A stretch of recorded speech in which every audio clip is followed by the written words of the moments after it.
We've got Pasquale, Robert, Bill, and David Garcia. You have questions today, and then yesterday that I said that I would take first. So I'll try to be both efficient and thorough today, so that hopefully I won't leave anybody, at least who's here today, without having been able to address their questions. So, all right. So, Santanu, we were going to begin this time with your question, and thank you for your patience and waiting since yesterday. And hopefully everyone has access and can follow the questions here. So you say you mentioned reaching stage 4 about maybe a year and a half, almost 2 years ago. Yeah. Something like that. Yeah. Okay. And you said that the practice started reinforcing your sense of self and especially your sense of agency to the extent that it seemed to cause you a lot of agitation when you aren't on a cushion because your mind and body wouldn't do what you wanted them to. All right. And then you switch to metta practice. Okay. So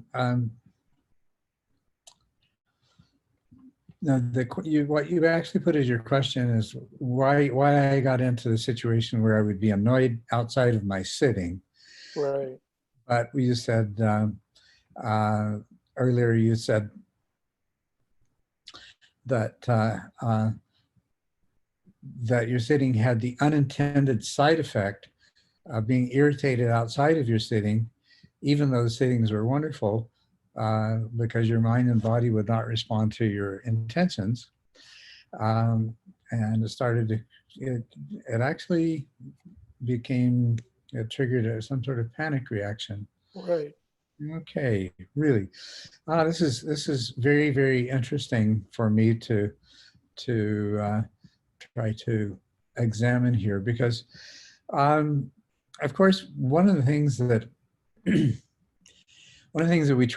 I try to encourage as much as possible in the practice is recognizing that is minimizing the sense of self, beginning with the sense of agency, essentially by recognizing in meditation that you don't really have the kind of control over your mind that you think you do. Right. And of course, as the Buddha said, if your mind was yourself, then it would do what you want, right? And it doesn't, right? Right.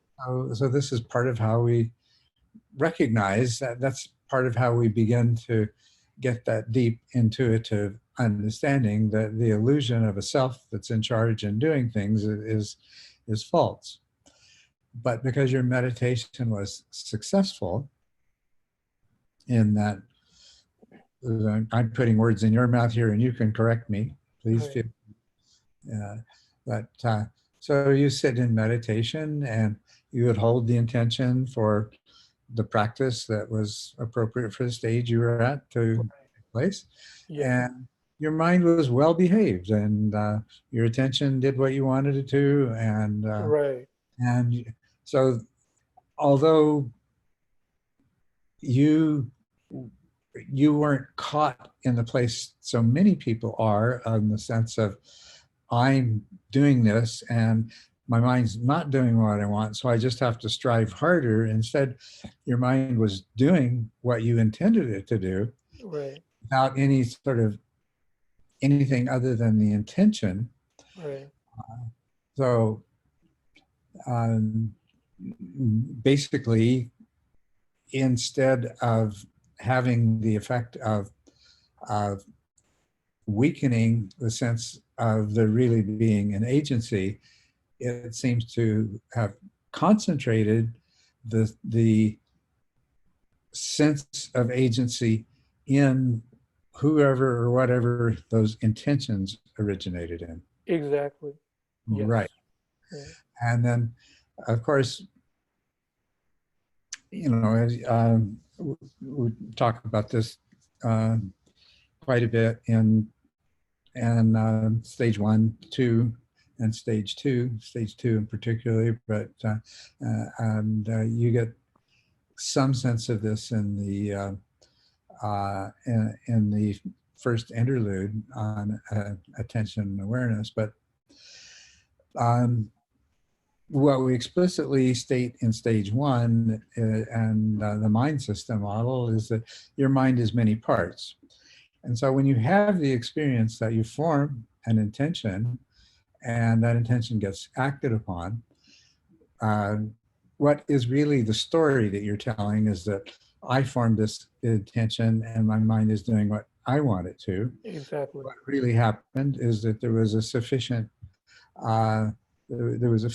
sufficient consensus amongst your active subminds that their shared intention was strong enough that your mind did exactly what you want, and then that part of your mind that's used to attributing action to a self um, latched onto that. Yes. Yeah. Okay. What's really happening, though, is that's just a story, and that you mentioned you may have entered first jhana. So I didn't experience any pity, but I can describe the when I was having a little bit of the conversation going on, and I asked like myself, what is this, right? When I got into that stage, and the answer came back, it's peace and contentment. Plus, I could see bubbles of energy just coming up from underneath, like, maybe subconscious and just dissipating. Mhm. But the mindfulness was very sharp. There was very little conversation. And it was like, a big white empty room, and I could just, look at emptiness everywhere, kind of like that. But peace and contentment were the main qualities that my mind kind of answered back. Mhm. So I don't know if that is first jhana, but there was no pity, which I keep hearing about from everybody, though. Right. Yes. Well, jhana usually jhana usually comes later, and it's after you've actually gone through the normal sort of trials and tribulations associated with both overcoming both the tendency for mind wandering and forgetting and subtle and gross distractions, and you've overcome the tendency to sit in subtle dullness. Um, it's don't want to jump into any conclusions, but see, when you mention peace and contentment, uh, there's kind of a red flag comes up and says, okay, is this a sustained subtle dullness, which could account for the sense of your mind, uh, your mind being very stable and obedient and following your intentions. But it's really the result of dullness. The only thing that speaks against that is you have a sense of clarity. Um, so what I would want to do to eliminate dullness as an explanation for what was happening would be to ask you what that clarity allowed you to see. And I'm going to kind of bypass that, if it's all right with you, Sure. and sort of get to your other questions. But that's something that you can investigate, Sure. because what the experience of clarity is the clarity of the perception of whatever objects occupy your attention and your awareness. The clarity of awareness is like having this huge floodlight that kind of, takes in you're sitting in the dark of night and you have this huge floodlight behind you, and it just, you can see the whole panorama of everything in front of you. So I'll let you look into that yourself. Sure. But what's interesting is that you experienced, when you got off the cushion, you mentioned an irritation, and ultimately it began to give rise to some kinds of panic attack. Those were two separate things. The agitation I noticed for a while, but the way I kind of understood it is that when I was doing, trying to maintain continuously tracking the breath, what I was doing is there was an element of stubborn determination behind it. I don't know if that is different from intention or what is the qualitative difference between that and intention. But later on, I heard from a lot of teachers that it's more of a relaxed diligence, right? Yes.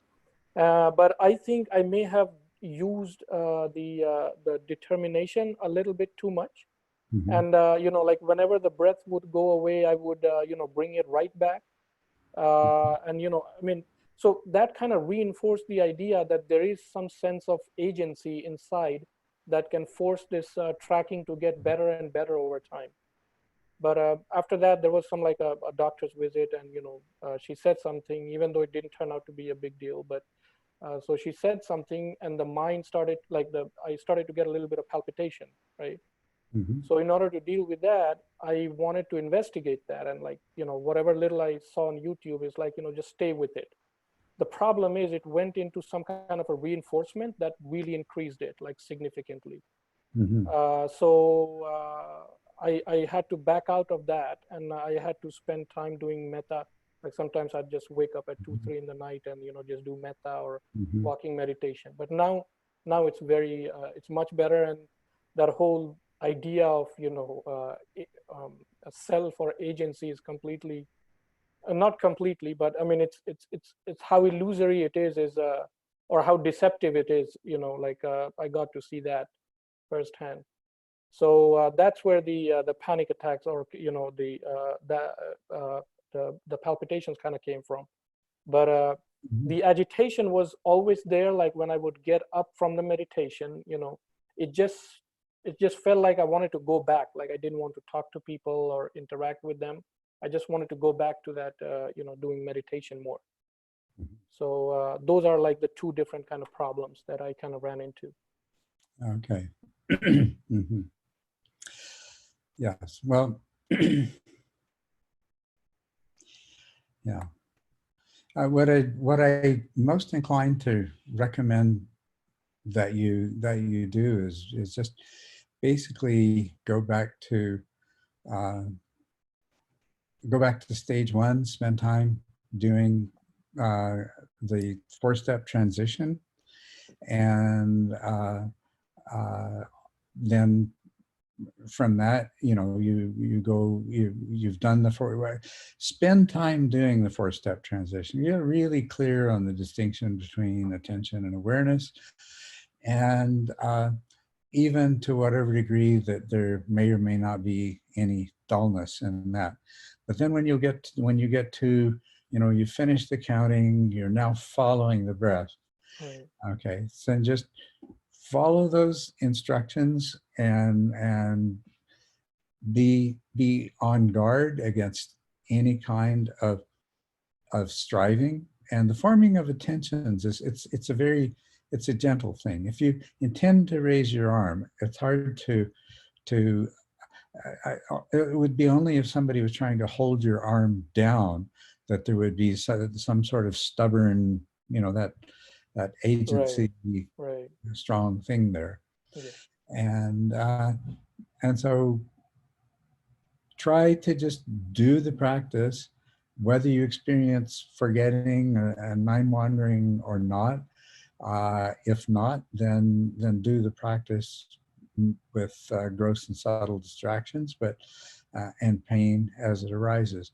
But try doing the practice with as much of this my only intention is to follow the instructions when whatever happens. I've got instructions of what to do, right, and with the idea that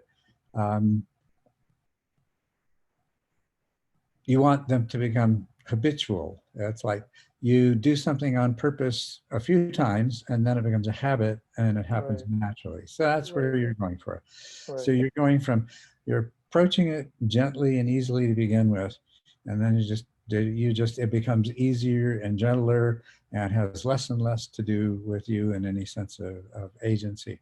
right, Now, what some of the things that you experience outside of meditation, the irritation, and I recognize that, you said it was something a doctor said that seemed to trigger right, palpitations and things like that.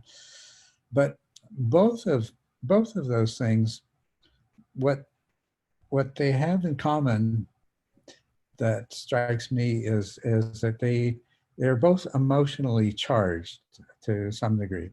yes, I mean, irritation less so obviously than feeling panicky, and of course, if you do notice that your heart rate is faster than usual, and then you worry about it, that will make it right, beat even faster, and exactly, you can just spin into this crazy yeah. state of, oh my God, my heart's going to explode and blah, blah, blah. And the craziest expectation was to be able to think that I could voluntarily control the heart rate. Right. That was like, to control the autonomic nervous system, like through Mhm. will or something like that. That's the level of agency deception I had in my head. Yes. Well, and that's the, the interesting thing is it's possible to do all of those things. But for somebody who can do those things, in order to do those things, part of the process is they lose the sense of, So, of agency. right. I mean, it's kind of contradictory, isn't it? Yeah. It sounds like, but yeah, there's um, Wim Hof and his method is gain incredible control over your autonomic nervous system, but in the process of that, you're just sort of you're letting it go. I mean, the hardest thing a lot of his practice involves doing things like immersing yourself in ice. That's where that's where the aging comes in, where, okay, I am going to do this. I really am. Right. Right. But after that is just uh, much less so. I would suggest that, yeah, just to take the meditation process from the beginning. And I think that just the fact that you've had two kinds of emotionally charged things that showed up off the cushion, I think that these are probably things that may eventually come up on the cushion and be purifications, and you can work your way through them as such by following the instructions there.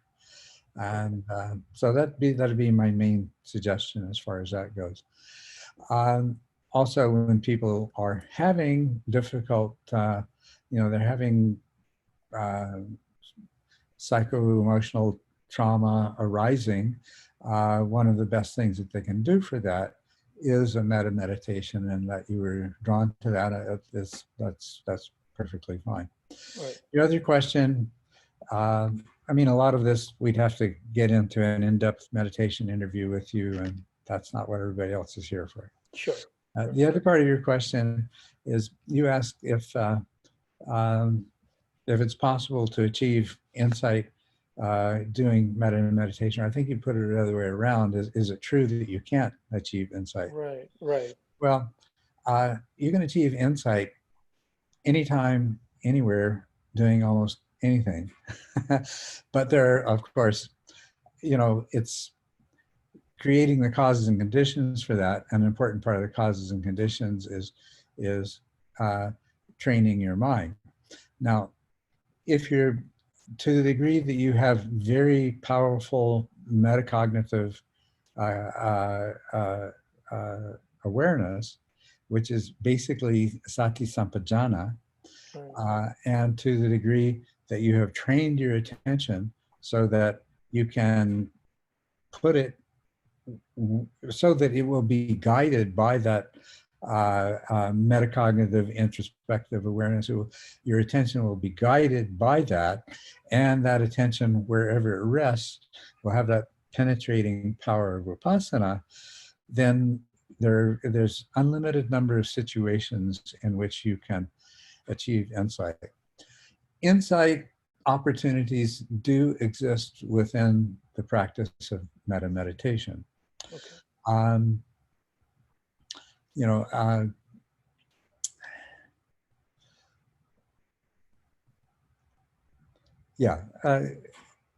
you are cultivating mental states, and then you are wishing or projecting, and to some degree visualizing and imagining that you can transfer the experience of this mental state to someone else. Right. And this, in the process of doing any kind of meditation, you can begin to see the illusoriness of the sense of I. In the process of repeatedly doing metta meditation and choosing different people to whom that you're going to send this to, if you have this kind of metacognitive introspective awareness when you're doing it, then you're also going to be aware of, well, why am I choosing this person? And what's going on in my mind that causes me to do that? Right. And that in itself is likely to lead into, especially you do this with people that you feel really close to, you feel a lot of appreciation for. You do this with people that are just a pain in the ass, that made your life difficult, things like that. You do this with strangers. And there can emerge from that a strong sense of, a really strong sense of interconnectedness, especially if you're observing why your mind makes the choices that it does, because that observation, why do I feel this way about this person? Well, that's all present at the moment that you make that choice. So insight can happen through metta meditation, but the key to insight is always going to come down to training attention and awareness. And so you do train attention and awareness in metta, but whether or not you'll achieve that level of refinement, it might require some specific guidance, certainly more than is provided in the short appendix that I give you. Okay, that's very helpful. All right, good, thanks. I'm glad I can help you with that. Nathan, you are doing some fascinating things. I'm not sure how many of the rest of you are familiar at all with Donald Hoffman. Anybody here heard of Donald Hoffman or familiar with the things that he's doing? Bill, you have, and I can't tell from Robert and Zaswaha. I'm sorry if I mispronounced your name. David doesn't. Well, maybe you'd like to just give a little kind of background. By the way, I first met Donald Hoffman, I didn't really meet him so much as he gave a presentation. It would have been 4 years ago now, I think, at the Science of Consciousness Conference, which is coming up next month here in Tucson. And I'm looking forward to hearing him again. And I haven't followed his work very closely since, but that's which I should have, because I find it very good and fascinating work. Maybe you'd like to just fill everyone in quickly and maybe at the same time frame your question. Yes, so I guess what triggered my question, just you had mentioned last time I brought him up that you found there might have been some issues you had with his work of some sort? It was a pretty minor thing. It's and he may well have gone beyond that, which was in the computer simulations that you talked about. It was that the more realistic the simulation was, not the simulation, the perception of reality is. Yeah, the closer the AI's perception of its artificially created reality was, the less functional it was, and it was counterproductive to survival. And the only thing that I differ with on that is that the degree to which that is true is a function of the complexity of the system, and the more complex the intelligence that's trying to model the world, the two are going to increase together. There's always going to be a point where, I mean, even with human beings and perceiving reality as it is in itself, through our meditation practice, through insight and awakening to the higher third, fourth paths of awakening, we're seeing reality more as it really is, but there are limits to what our mind can do, and in particular, the limits to what our mind can do and still function in the world effectively. Yes. But were we another, order of magnitude more complex and therefore more intelligent than we are, then the point at which that limit of the accuracy of the modeling of reality would increase at the same time. That was really my only quibble with him. Okay. Yeah. Well, maybe I'll say is, I guess the thing I'm most interested in is that he has his theory of conscious agents, or is very, very, very, very similar to the mind system of subminds, and I think you even in your I think in index you were saying that when you're talking about agency and you're about kind of like free will as kind of like a probabilistic quantum mechanic versus like just a deterministic classical physics model, and basically the similarities in which he describes, consciousness as kind of non-dual, and that everything is consciousness, and that we mistake our perception of reality as an external reality. And then also he talks about intention decisions, and as like distinct subminds. And he basically, what's most fascinating is that he puts all like numbers to all of this, and then he comes up with models that are very similar to actually identical with particles in physics. And yes.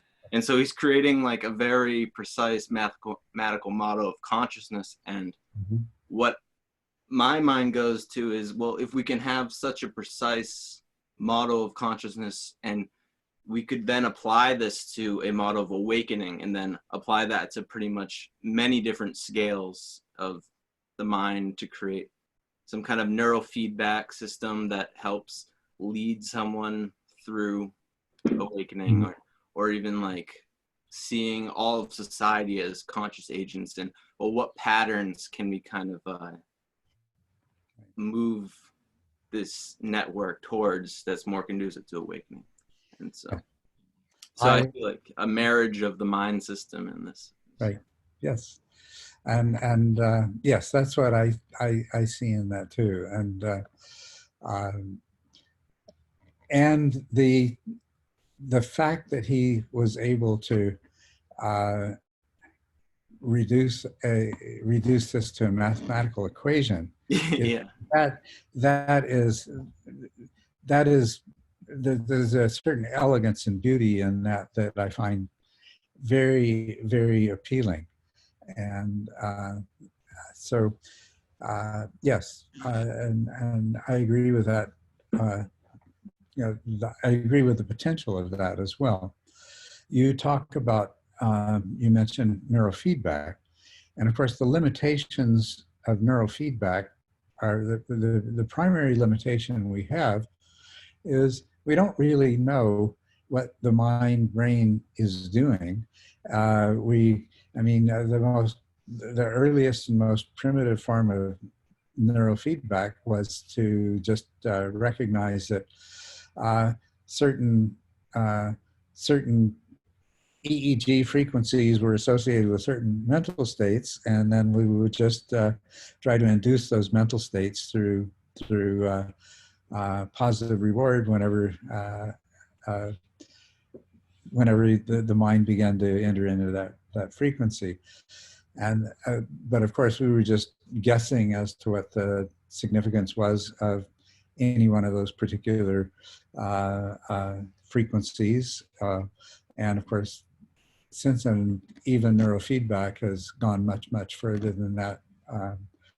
I found very interesting the neurooptimal system that was, I can't remember the name of the fellow that developed it. We used it for quite a few years. It was just basically detecting whenever the brain would begin to exhibit this sort of increase in level of chaos that's associated with a shift in state.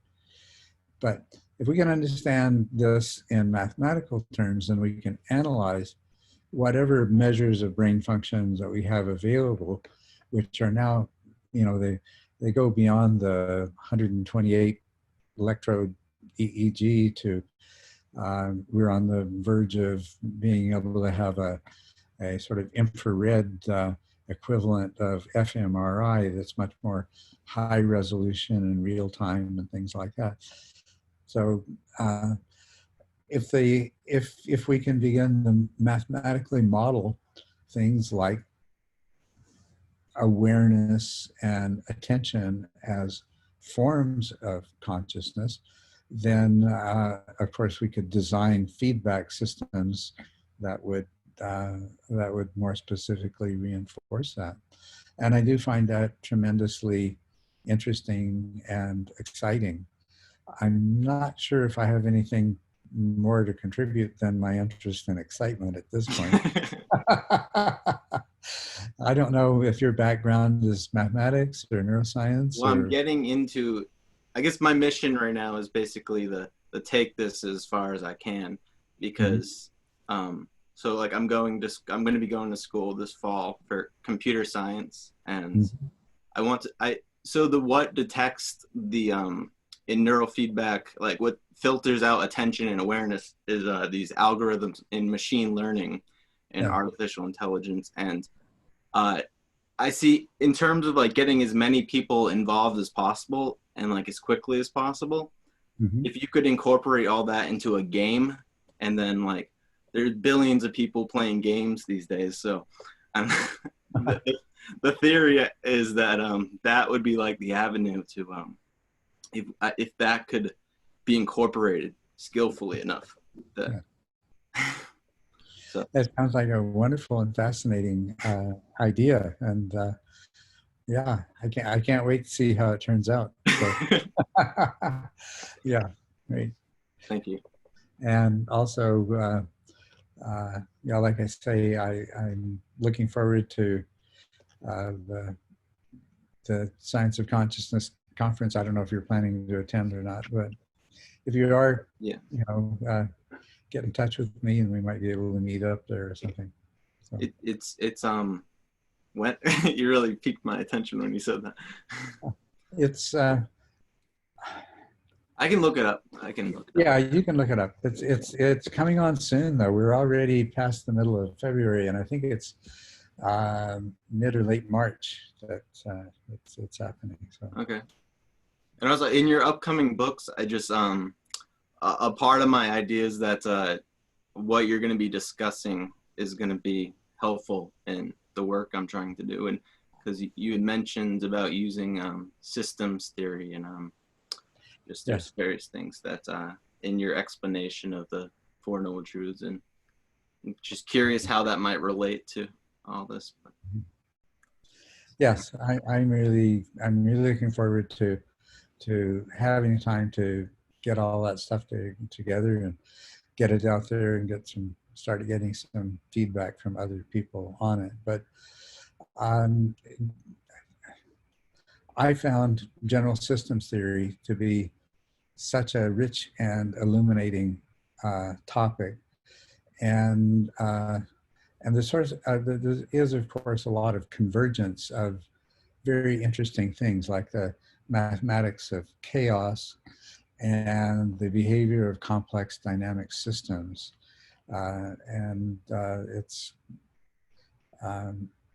this is an incredible time we live in. It's an incredible and exciting time. So, yeah. Good. Yeah. So, thank you for being patient. Those of you whose questions you're here today, and so are your questions. So, let's see. I know Robert is here. I know Bill's here. Let me just have a quick check. Is Pasquale here? No, it does not seem so. So, Robert, I think we'll talk about your question next. Yes.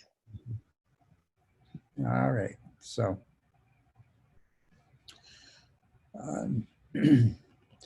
because as a college student, you're spending a lot of time studying, completing assignments,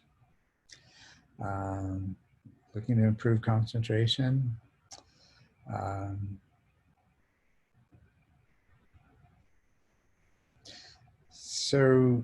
Okay, your question here is, two questions. Do we have a general concentration ability that can be trained both on and off the cushion? And if so, how can we use neuroscience to explain the fact that meditating improves our ability to concentrate on off the cushion activities, such as studying, eating, or speaking with others? Well, yeah, by concentration, maybe let's just talk a little bit about,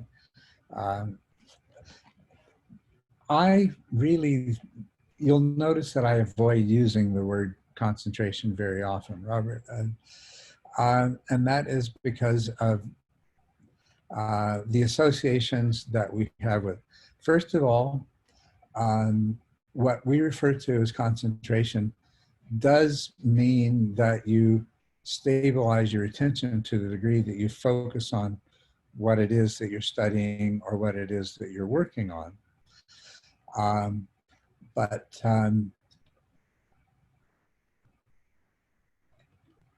it is usually associated with a complete collapse of awareness, and it ends up being a kind of absorption. It becomes more like a flow state, or more like, in a way, jhanic, but not really jhanic in the technical sense.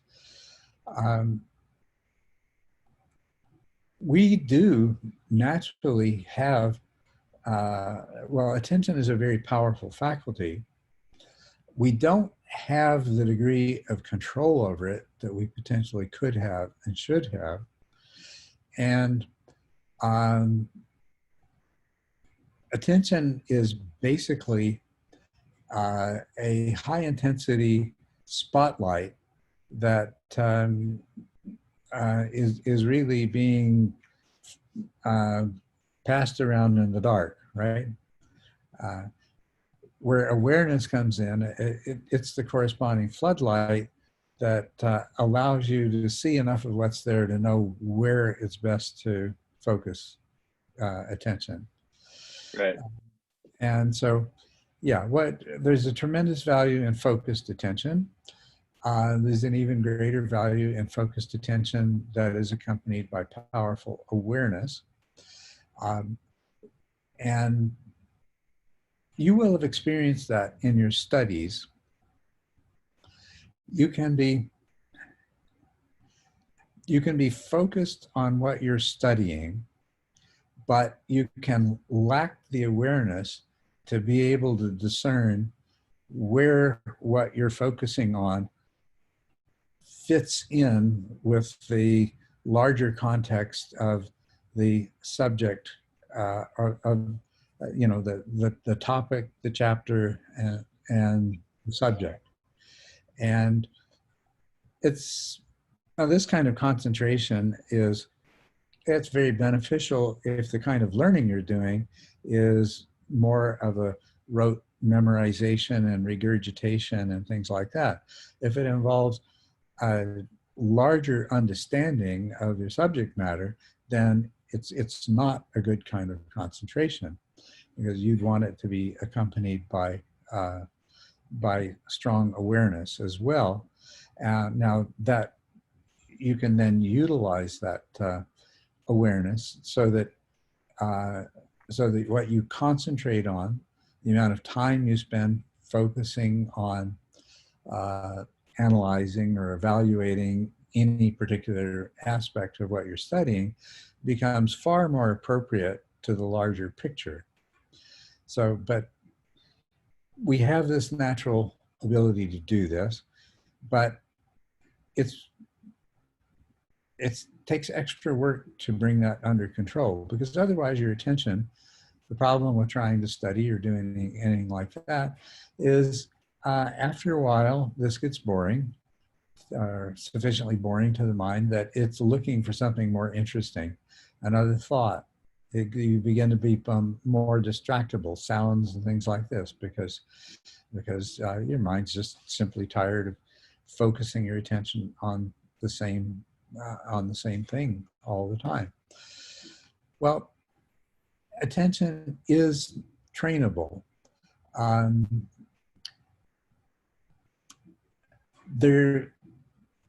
We can readily and voluntarily direct our attention very easily. The problem is with sustaining our attention, because attention is very prone to spontaneous movements. This is where, like in meditation training, this is where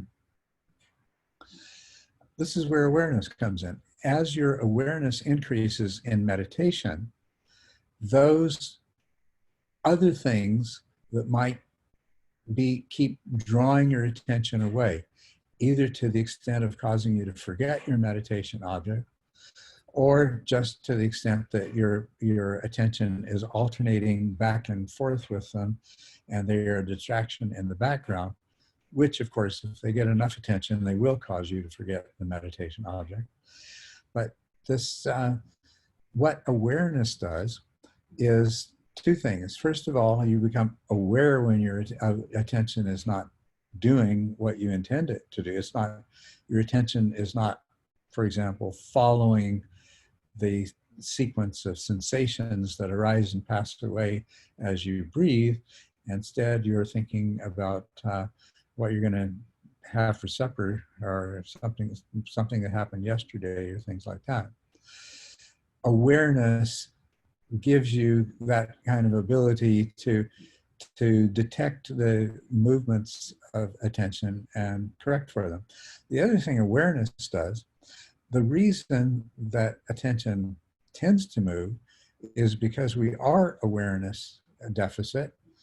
And of course, there are things going around us that we need to know. So attention tries to fulfill the role of awareness by checking out anything that we see, hear, fail, or that pops into our mind or whatever that might be important.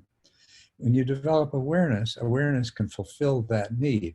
Attention does not need to stop what you have assigned it to do, because awareness has already looked at whatever things that might have drawn attention, evaluated them, and determined whether or not they do require a movement of attention.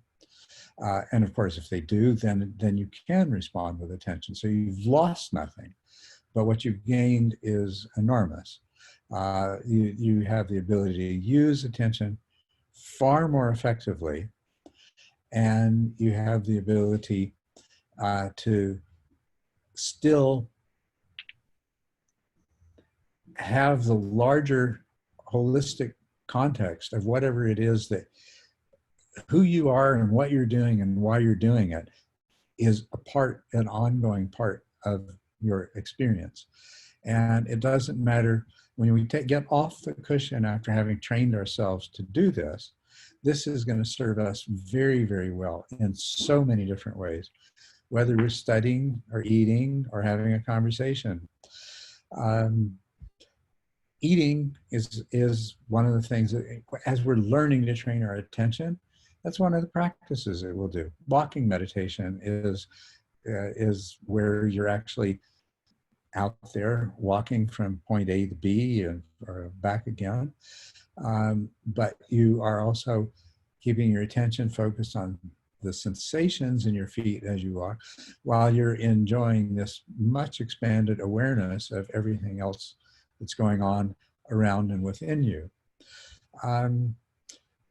You can do this when you're eating, and you can focus your attention on each of the events that take place. You know, you choose of the 3 or 4 things on your plate, which is the one that you're going to take a bite of next, and how big a bite of it are you going to take, and what happens when you put it in your mouth, and what are the flavors, and what does your mouth do?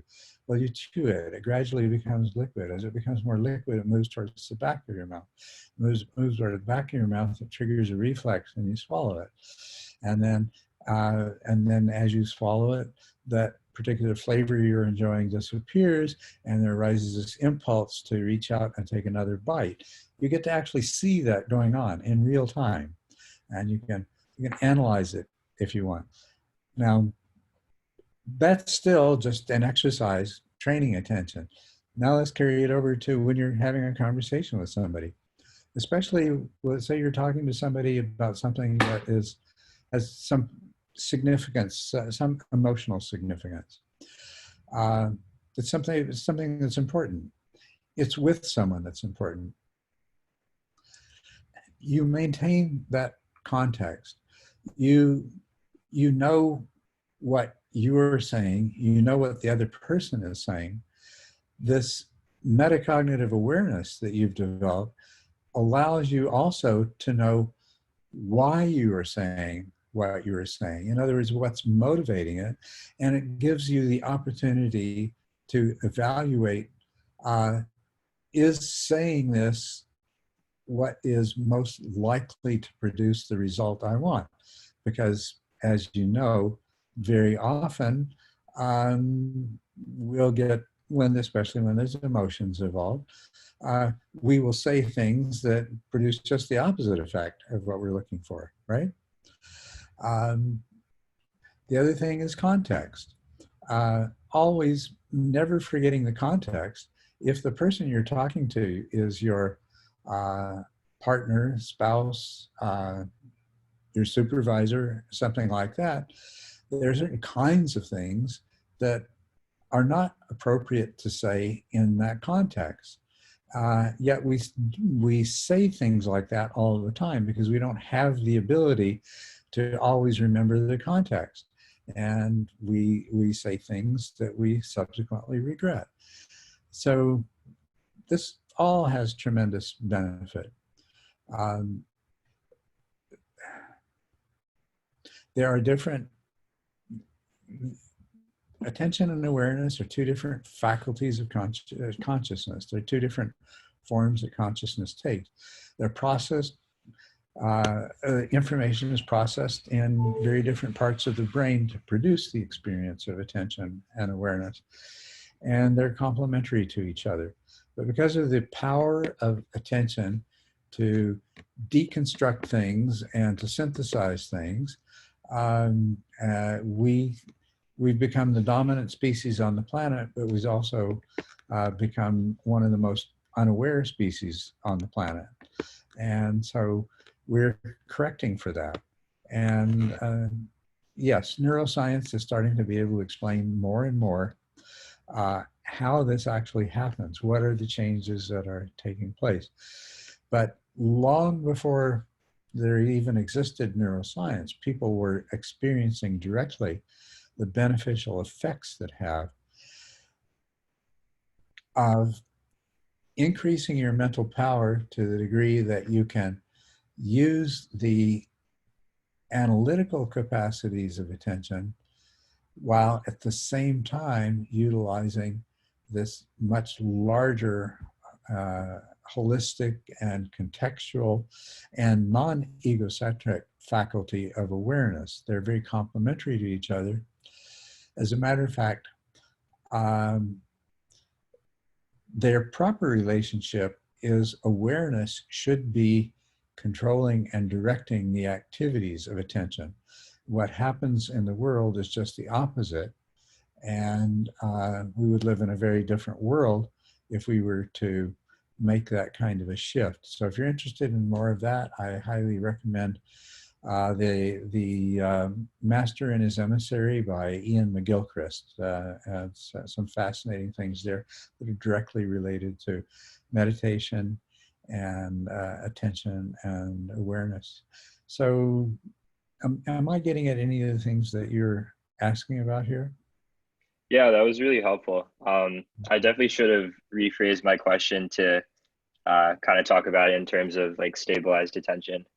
Mm-hmm. But I think what I'm most interested in trying to understand is kind of,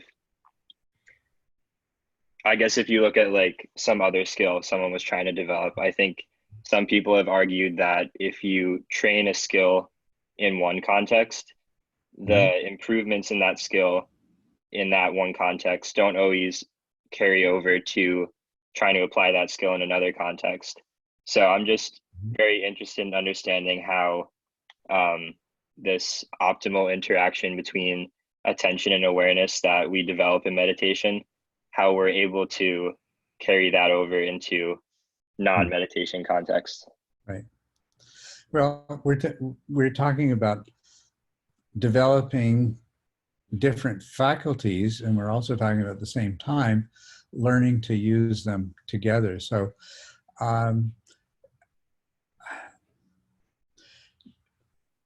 if you were training in some physical activity, that it's going to increase the strength of the muscles that are involved in that activity.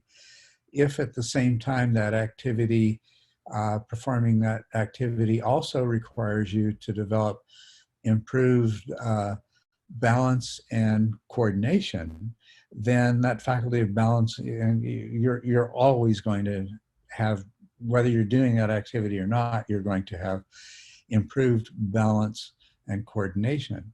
Right. Now, if you stop at the point of just having better balance and coordination when you're not engaged in that activity, and having greater strength in certain muscles because you do that activity, but you're not making any particular use of that, then yeah, there's no transference. But what we're talking about here are some pretty fundamental things that, and balance, coordination, and strength really are. There are multiple ways of applying those.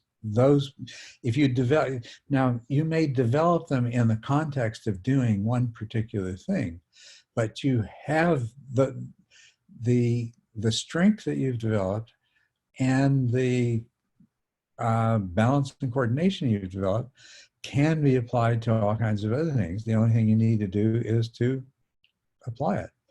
And the same thing with meditation. I like to say that's why we call it practice.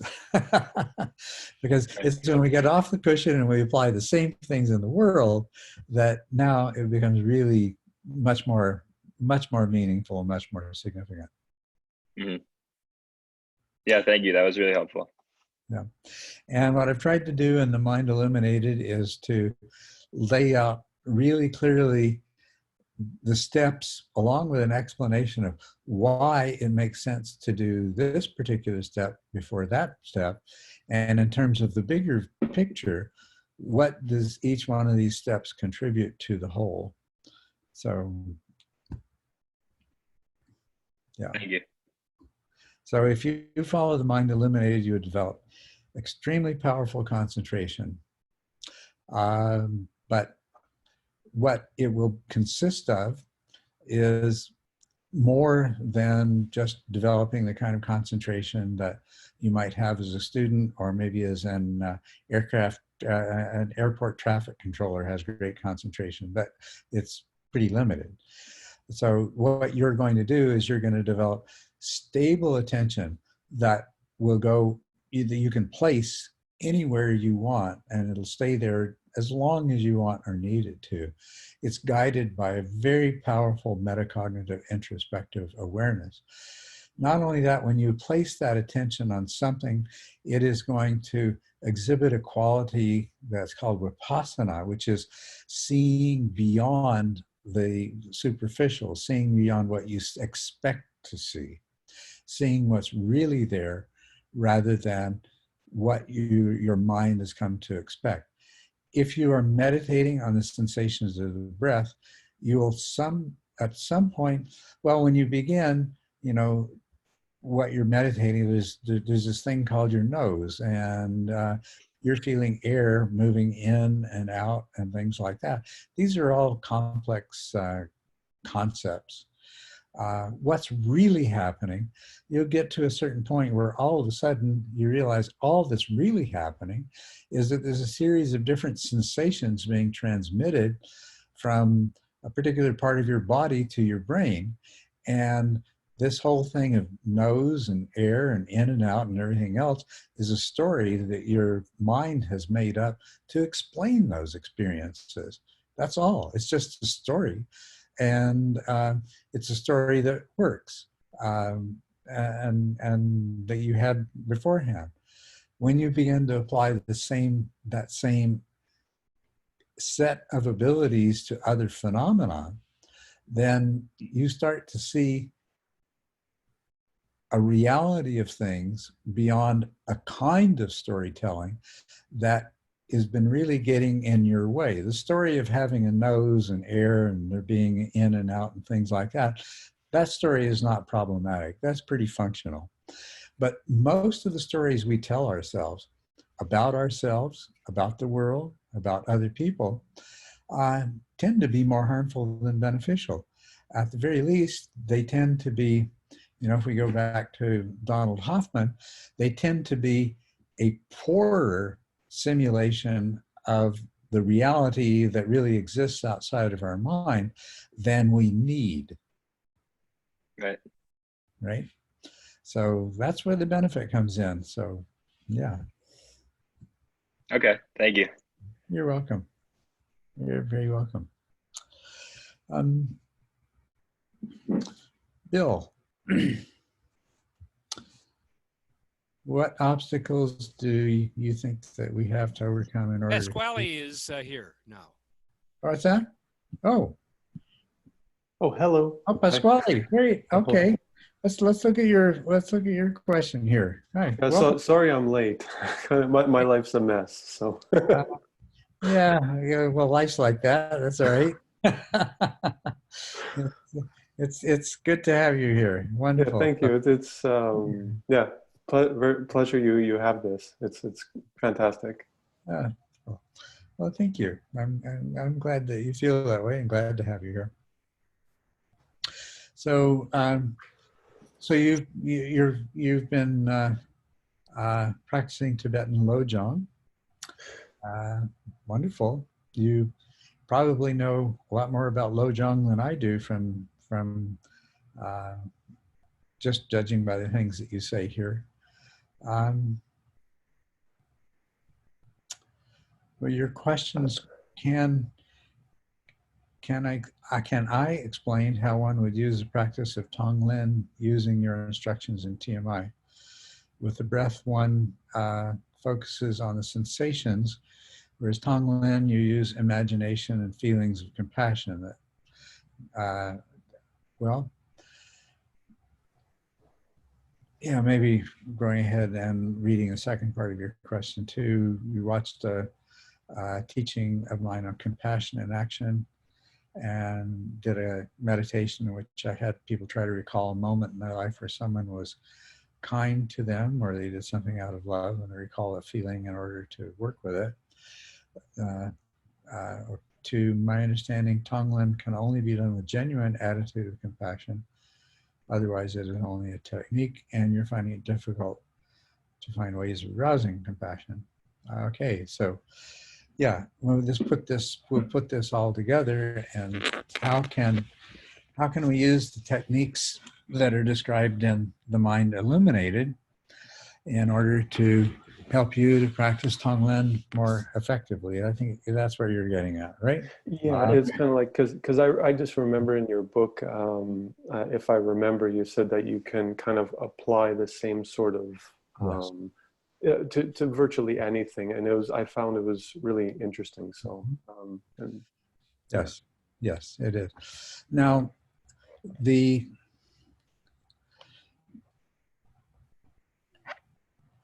as I say, you are probably much more familiar with Tonglen than I am, but maybe a simplified version of it is that you are breathing in the pain, the suffering, the negativity, all that sort of thing in the world. You're transforming it, and you're breathing it out as love and compassion and joy and happiness. That sort of capture the essence of it? Yeah, like you're taking everyone's misery and then you're giving all the merit you have. So, okay. Yeah. So the breathing part of it is not your primary focus. It's serving as a vehicle, as an underlying structure. Where the focus of your conscious experience is on the generation of particular mental state. Now, in all of these tantric practices, traditionally, the way they would be taught in Tibet before the diaspora, before all these lamas encountered all these Westerners who said, I don't want to waste time with that baby stuff. Get me to the real heavy duty stuff. You would have already developed very strong shamatha. So you would have a metacognitive introspective awareness and the stability of attention and the joy, tranquility, and equanimity that comes along with that. But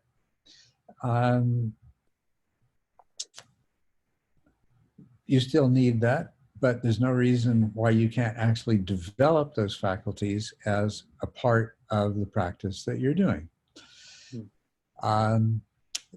What you have to do in order to translate is to identify what are the objects of attention and awareness.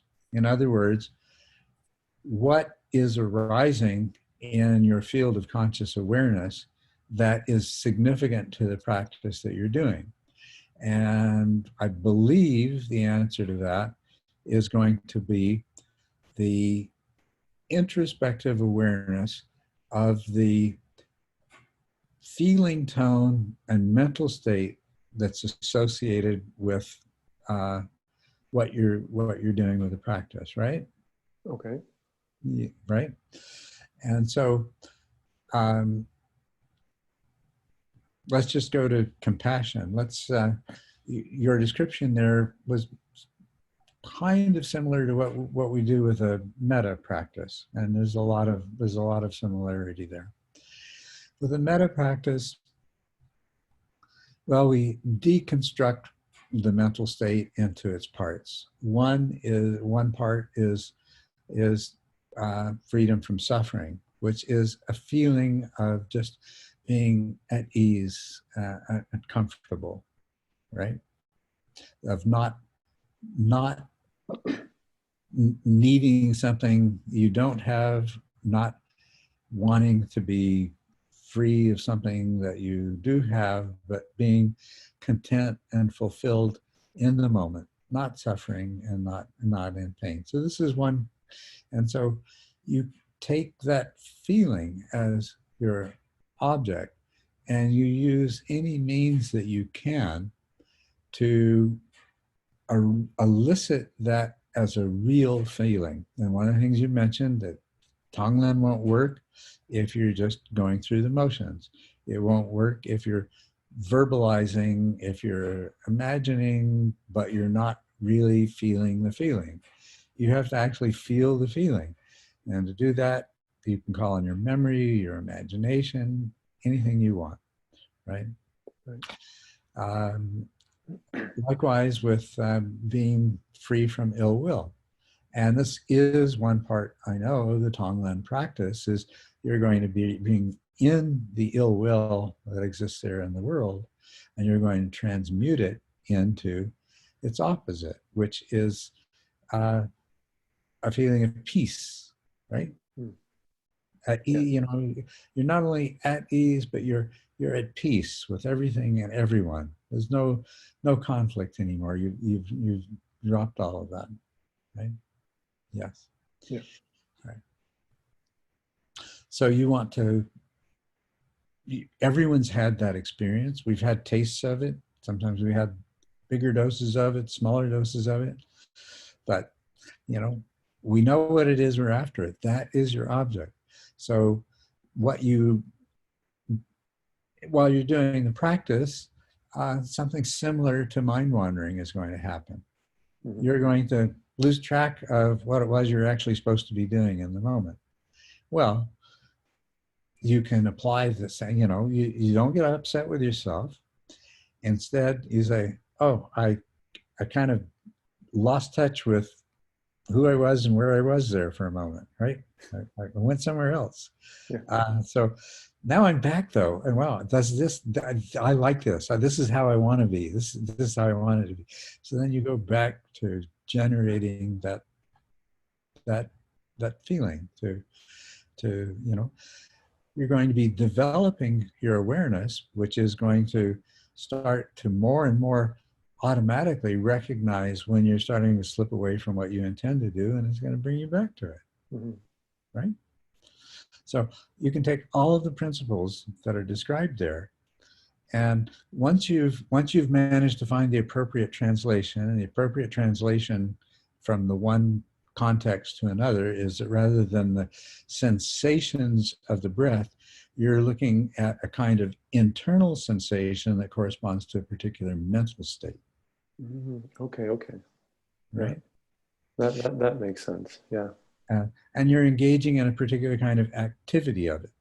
So that corresponds as well to things like following the sensations of the breath and then connecting the sensations of the breath first to each other, but ultimately to the mental states and the other vast number of things that are going on in your mind at the same time. You see how that's going to apply very directly to your practice of Tonglen. Okay. So. Yeah. So I guess it's kind of like you're working with what it seems like you're working with a feeling, like this kind of like emotional as the object, instead of like just something that you're like just a breath is a neutral thing, right? Right. And the feeling, you're working with the sensation of a feeling, right? But it's still sensation, yeah? Yeah, it is. Okay. A mental sensation. I mean, I probably would have come, but it's good to hear like a different, like I wouldn't have, I haven't heard it that way. So it's like, aha, okay. Yeah. And the other thing that's really important is that, I mean, there's a holism to things, of course, and you don't want to lose that. But when you're training yourself in something, it is very useful to deconstruct that. So if you want to feel compassion, well, I'm sure you've had experiences of compassion, but you're saying you're having a little bit of trouble just drawing it up as emotion.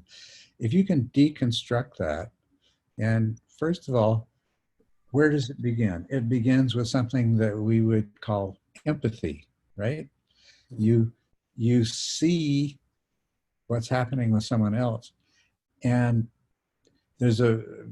we have these things called mirror neurons, and one of the effects that they have is that we are able to feel what we see in someone else almost as if it was happening to us. So that's empathy. And there's more than enough both suffering and happiness out there to cultivate empathy, to just you already have this, it's a natural ability, you're just going to enhance it so that you feel this empathy more strongly. Now, what compassion is where you go beyond being able to feel what somebody else feels to this place of a genuine, heartfelt desire to relieve that suffering, right? Mm-hmm.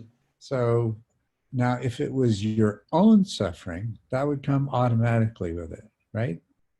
Yeah. But it's somebody else's suffering.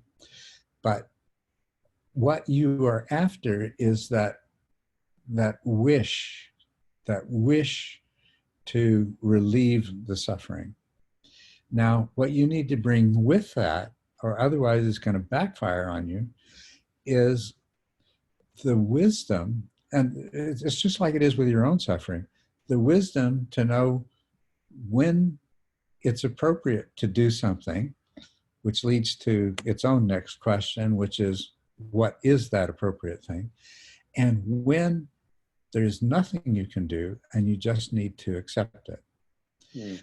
Now, to the degree, if you can follow me on this, to the degree that when you are suffering, that you can develop the wisdom to distinguish when there's something appropriate you can do about the suffering, and when the best thing to do is to just surrender to it and accept it and let whatever needs to.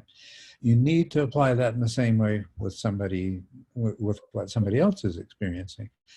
So then that's the kind of mature compassion, because otherwise you end up going out there and there's so much suffering in the world that you just get overwhelmed by it.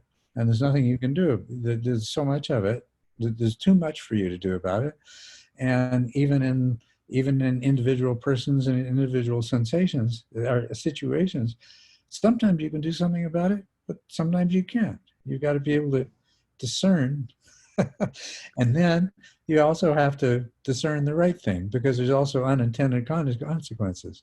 You try to do something to relieve your own suffering, and sometimes it's a mistake. It causes a bigger problem in the end. Same thing's true in compassion as it is in the world. Right. But what you're trying to develop when you develop compassion is this fully mature compassion. And the more you exercise that, you can do it as a practice on a cushion where you're visualizing the suffering and you're visualizing the relieving of the suffering and things like that. But where it's going to really count is when you get off the cushion, you walk out the door into the world of suffering, and you're able to experience that compassion as, you are a center of compassion in the world.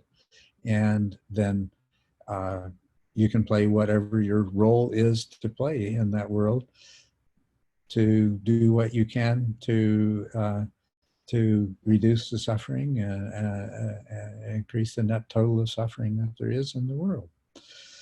Sometimes it's as simple as smiling somebody or patting them on the back. Sometimes it involves something more than that, but. Mm-hmm. Right. Thank you. Yeah, it was kind of along the what you just said about empathy. I kind of thought today, was it something to kind of generate that? And I felt, for some reason, I just thought today, I'm like, well, I think I really lack empathy here. I need to kind of dig at something to, like, starting with something small and kind of, you know, well, it's just like you said, but yeah. Yeah. Thank you. Thank you. Yeah, and to cultivate the problem with empathy before it becomes compassion is that you are experiencing a kind of pain, and you're wired to avoid that. So you're going to tend to you're going to tend to numb yourself from empathy. You got to overcome that, right? Yeah. But if you just overcome that and nothing else, then you get overwhelmed by all of the pain and suffering that's out there. That's not compassion. Yeah, yeah. Yeah, that's paralysis. That's yeah. Right. Okay, great. Thank you. So Bill, yes. I think what you want, Bill, is a world full of compassionate, wise people.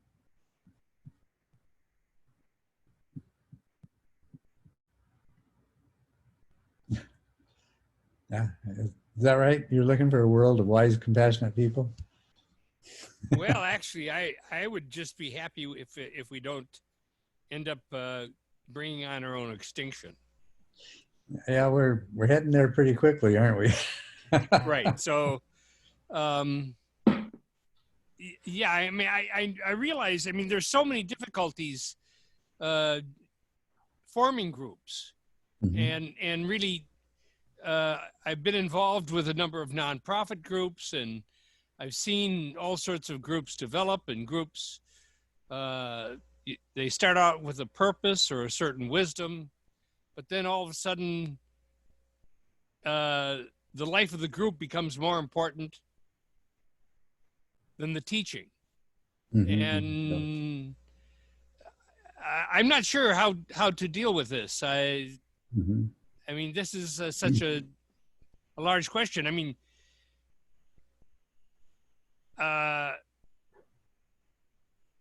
like even in this upcoming election, I think the ones that actually end up probably appealing to the greater appeal to the limbic system will be the winners. Mm-hmm. And I mean, it's really the two that are really good at appealing to the limbic system now are Bernie and Trump. So but I mean, I don't know how things are certainly going to develop. But anyway, I mean, that's sort of really way off the mark. Okay. I would really like to be able to promote and see how we can really get this transmitted. Mm-hmm. Well, I would too, and I like to think that there is the potential for the Dharma has the potential to lead us to that. But at the moment, what it seems to require is, first of all, the person has to work on themselves and achieve a certain degree of insight and awakening. And then, you know, the more and more people we get like that, I mean, well, one of my goals, to the degree that I can contribute to it, and I know a lot of other people are working on the same thing, is that to save ourselves from extinction, or even if not extinction, then pretty much the total loss of all of our cultural accumulation over the last 5,000 years and going back to the Stone Age, is we're going to have to come from a very different place than we are. Because right now, the value systems that drive us, the changes that we've wrought, are going to lead to the four horsemen of the apocalypse, right?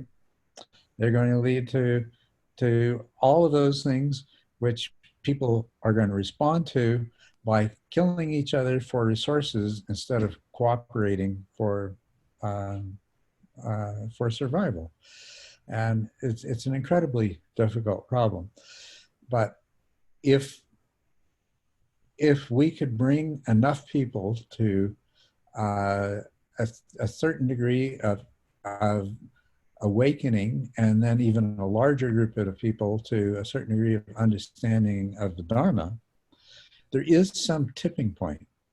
And a little bit of research has been done on that, which suggests that 10% is for most social change, 10% is a significant tipping point.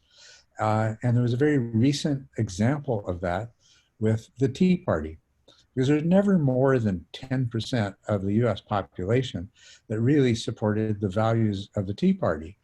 But look at the dramatic effect it had on the social fabric of the United States.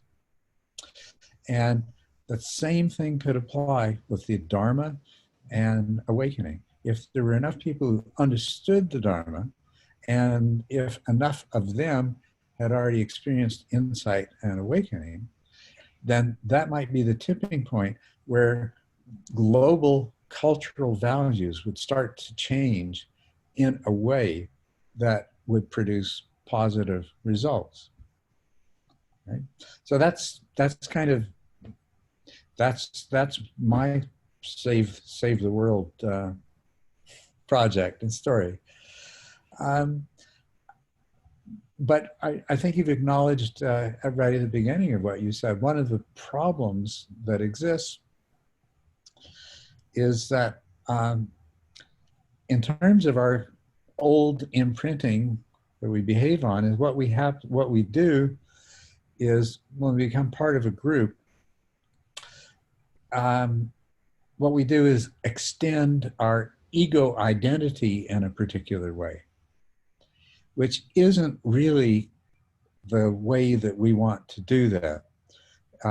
We don't want to form a new self that consists of all of us Xers, because the basis of most group formation is some degree of antithetical bonding, that we see ourselves as bonded by the way in which we are different from everyone else. So we're the Xers, and then there's all of the Yers, right? And all we have is another larger self out there acting out of its own self-clinging and needs and so forth. And it doesn't lead to the desired result. And so when I look at that, I think this is what you're referring to. Did I interpret you correctly with that part of it? Well, I mean, that definitely is a problem in this day and age, yeah, where we've gotten more into tribalism. And I think, the only way of resolving that is really, how can we communicate with each other in such a way to rediscover the values that we share, to rediscover what we hold to be sacred, mm-hmm. and what really is inviolable. Right. So what we need to rediscover is our interconnectedness and our interdependence. Right? Right. Yeah. And that really, I mean, one of the things that it's so obvious, but very, very few people ever have us as a conscious thought, is that it would be impossible nowadays for almost anybody to survive in the world by themselves. And if they did, they certainly would not have the kind of clothing and comfortable homes and vehicles and things like that we take for granted, right? Our degree of interdependence is just, but people don't see it that way, do we? we put ourselves within the existing social milieu, you know, and the cultural context we're in, with all the other things that are already a part of that make up and contribute to that. And we treat that as the environment, and then we are this separate self who's out to exploit that environment as much as we can. And it's just, as long as we keep going down that road over and over again, you know, what's going to happen when climate change results in massive crop failures? Well, people are going to start killing other people to make sure that they have enough food to eat. Now, part of the dilemma of our society is where you get so many intermediary operators. So there's sort of like, you don't feel like you're dealing with the environment, or people are sort of divorced from the environment. Yes, right. Because they only buy at the grocery store and they only buy clothes. So there's really no connection to how the clothes are made, how the food is grown, what happens to the garbage. Mm-hmm. Exactly. Yes. This is all sort of all divorced, and our media, unfortunately, really promotes that divorce. Yes. With regard to the organization, or how we can get this 10%, maybe we need to have a meeting or a joining of all the Dharma forces to a large meta Dharma. That would be a really wonderful and ideal thing, but it does reveal. Yeah, but you know that. Have you ever noticed how egotistical teachers are? You see how much there is that my way is the only way and the best way. You know, that doesn't matter whether it's Zen or Vajrayana or some particular brand of Theravada or whatever it is. Yeah, Goenka. I mean, the absolutism sort of Goenka, and you know what you can do, and and no walking meditation. I mean, you know, you're right. I know we're always dealing with the ego, so I guess we just have to learn how to enjoy it. Well, the only way that we can learn how to enjoy it is to learn how to see it for what it really is. That it's just an artificial construct of the mind that has a limited value and only in specific ways. What we need, it's like, for example, in what I'm trying to teach people through TMI, well, Pasquale's here because I said, you know, hey, this isn't the way and the only way, and you have to do it exactly the way I say, right? I said, you can apply this to all these different ways. And I'll say, all these other ways are wonderful. Some are much more narrowly focused, like the Beer Insight practices, and some have a much broader perspective.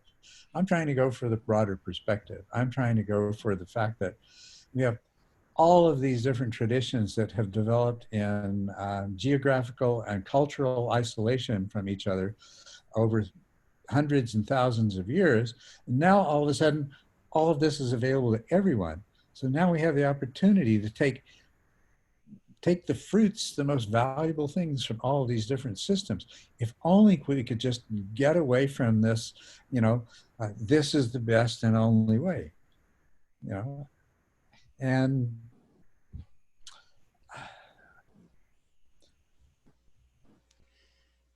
how do you get there?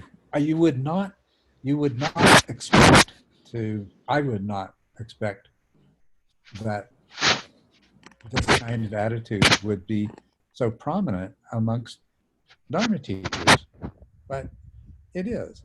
And in some that I've talked to, I've discovered it's not even so much that they feel that way as they were taught to think that way, and they've never taken the next obvious step of asking themselves, well, is this really true? Yeah, this is what I was trained in. Yes, this worked for me, but does that really mean that, I mean, did my teacher try out 7 other paths? Did they reach arhatship through 5 different ways of practicing so they can compare them and say, the best one is, I mean, no, it's impossible. Nobody can like do doing the work of Byron Katie. Yeah. Byron, yes. I love Byron Katie. That's great work. Yeah. Yeah. Well, maybe we all become more lumpers and find unity together. Let's hope that we do that. Yes. But you know, it's really wonderful to just keep in mind that you know, finding the commonalities is and maximizing the effectiveness of what we already have available to us. You know, combining Tonglen and TMI and Zen and anything else that you can think of. You know, that's the way to go. Yeah. So I just realized that we've gone past the 1.5 hour mark, and you're still here, David. You came in with a last minute question at your. I don't. We've done such a good job here of kind of catching up with everyone that's here that I'd like not to leave you hanging. So let's see what we can do with your question. How do you pick up if someone is significantly awakened? What traits would you highlight if given a regular interaction between 2 people that are significantly awakened? Wow. Sorry.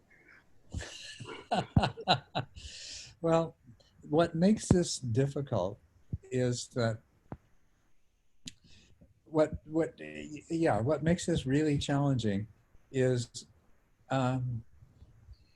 what are we talking about when we say awakened here? Now, I know what I mean by that. And I know, and it's not surprising, that most of the people that I associate very closely with, you know, share a pretty common similar view of what awakening is.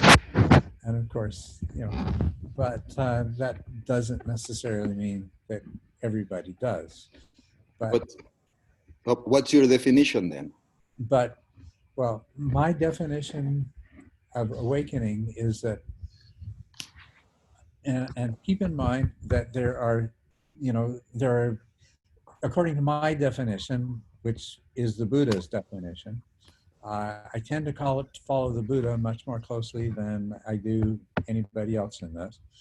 And he says, well, there's at least 4 levels of awakening. And each of those levels is defined by the falling away or the overcoming of certain fetters. And he made up a list of 10 fetters. And he said, you've achieved the first stage of awakening when these 3 fetters fall away. You've achieved a second stage when these 2 fetters become significantly attenuated. You reach the third stage of awakening when those 2 fetters are completely gone. And then you reach the fourth stage of awakening when the remaining 5 fetters are completely gone. And so now I just spent 2 hours with a group of people talking about the 4 paths and the 10 fetters that the Buddha discussed. And in that 2 hours, we only got through the first 2 paths and the first and the first 5 fetters. But so I'm not going to be able to do that now. But go ahead. Sorry. Yeah, you go ahead. The question, well, the reason why I'm asking this question is we talked before once, roughly a year ago. And back then I was in La Marea. I was like coming out of a depression. And you very wisely recommended me, whatever you do something and do stuff for other people, which it got ingrained with me. And by the end, before saying goodbye, you said, you recommended me to the path of Bodhisattva, of being like a very compassionate guy. And you made a mention that it just didn't, or it just realized that maybe it was significant. You said you may be more awakened than you might think. And you picked up on something. There's some traits, some kind of something that you picked up on is, and I wonder, because when I interact with people, what you say about delusions and crazy thing going on, I mean, I can pick on something of that. I feel compassionate about that. I think, poor soul, like how much suffering does that person must go, like with that type of mentality or train of thought, or I don't know how to describe it. So anyway, I'm going away, but that's why I'm asking, because you already mentioned it before. Yes. Well, to put it in the simplest and briefest form that I can, just off the top of my head, is that what is both a subjective characteristic and something that you can detect objectively that is suggestive of awakening is a significant decrease in the experience of personal suffering and in the suffering that someone causes for others. This by itself is something that is, no matter what degree of awakening that you have achieved or what degree of Dharma practice has brought you perhaps close to the threshold of stream entry, the first stage of awakening, this is the kind of change that is going to take place. Subjectively, you are going to find that you are less emotionally reactive and more responsive, and that regardless of what emotions that might arise, that you are far less likely to either suffer yourself because of those emotions. You're more likely to just let them flow through you, and you are far, far less likely to act out of those emotions in a way that causes any kind of harm or suffering to anyone else. Right? That is happening to me. I'm aware when it's happening. I can tease it out and I can memorize it, well, repeat it after a while. Yes. Yeah. What lies behind suffering is the compulsive needs that we experience continuously. The compulsion that we need to have something that we don't, or to hold on to something that we have, or the compulsion that we have to avoid something or even destroy something because of the pain that it causes us. This is where it is this compulsion, this dissatisfaction, this non-acceptance, this need for things to be different, which is standing in the way of our own suffering. When I was talking to Pasquale about the first, the very first thing that you try to develop in metta practice is just, you call up, what does it feel like? not to have any suffering, to just be completely at peace. And Pretty a good. part of it, you don't need anything else, you know, and there's nothing you need to get rid of. It's all okay the way it is. And it's also important that it's not only perfect the way it is, but it can be more perfect, and it's your job to make it more perfect. You know, and if you try to do that and it doesn't work out and it backfires, that's perfect too. But it's perfect that you try to do a better job next time. The way I take it out is good. It's not the perfect the way it is, but it's good enough the way it is, and it can get better. Sure, that's right. That's right. There's no sense in fighting against the way it is. If you're going to do anything at all, try to make it better. Mm-hmm. Yeah. Right. To increase your well-being. Yeah. So like I said, the first thing is you're experiencing less suffering, you're causing less suffering, you realize why you suffer, and you realize why you cause suffering for others. It's coming from your desires and aversions. You experience less desire and aversion. I do the part that I suffer the most, and I make others suffer the most, is through frustration and anger. I get frustrated with things, and I get angry, and I don't have the filter, so like it come out. And I live in Canada. I'm born and raised in Spain, so I have like a fair amount of passion with me. And here in Canada, they try to avoid conflict, but I'm trying not to avoid to be myself, I guess, or something like that. So I do talk a lot of what comes to my mind, which is not that wise, I guess. Well, yes, I can tell you from my own experience too that sometimes it's wiser to keep your mouth shut. Yeah, don't say the first thing. That's one of the main rules. Yeah. Conversation. Yeah, right. Don't say the first thing that comes to mind. Yeah. Yeah. How do you tell the difference between a wise man and a fool? Well, the wise man has his mouth shut, and the fool has his mouth open. In Spain, we say both the wise man and the stupid man think stupid stuff, but the wise man keeps his mouth shut. That's the same. Yeah, that's good. That's good. I really like that. That's really good.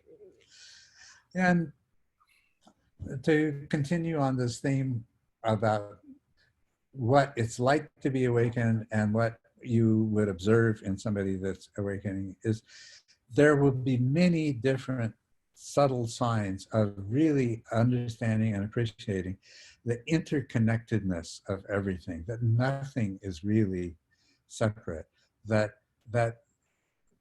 anything you do and think is going to have consequences, and yeah, you say, well, how is that going to happen? But if you have a thought, that thought is going to change who you are, and it may be a tiny little thing, but you know, have you heard of the butterfly effect when they're talking about chaotic dynamics? Yeah, small change, big result. Yeah, over time. So you just have a thought pass through your head. You happen to have an unwholesome, angry, frustrated thought pass through your head. You may succeed in keeping your mouth shut, but even that thought is going to have its consequences. But the nice thing about it is you have the opposite kind of thought. The more time you spend thinking loving thoughts, kind thoughts, generous thoughts, forgiving thoughts, manifesting understanding and patience and things like that, internally as well as externally, then that's all going to have consequences too. And of course, who's it going to affect most? Who is your thoughts and emotions going to affect most? Right. So you already know, you say you experience a lot of frustration and anger and things like that. Well, yeah. Everything else, like solitude, feeling alone, and that it's not nearly as hurtful. The contrary, the suffering of that, it went pretty much away.